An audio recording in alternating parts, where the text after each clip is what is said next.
Alright, so I'm going to show you guys how to reset the oil service light on an Acura. It's a 2009 MDX. You're going to turn the ignition on to 2 clicks where it says Welcome Driver 1.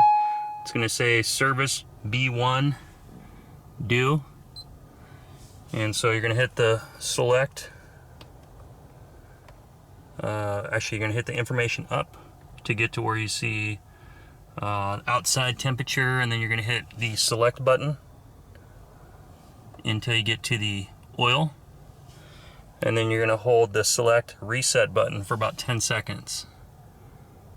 So you're going to hold that, and then it'll give you a little indicator menu where you can actually reset it. So you got reset is up once. You're going to hit the information up button once, get to where it says reset, and then hold the reset button there. There you go. Click that once.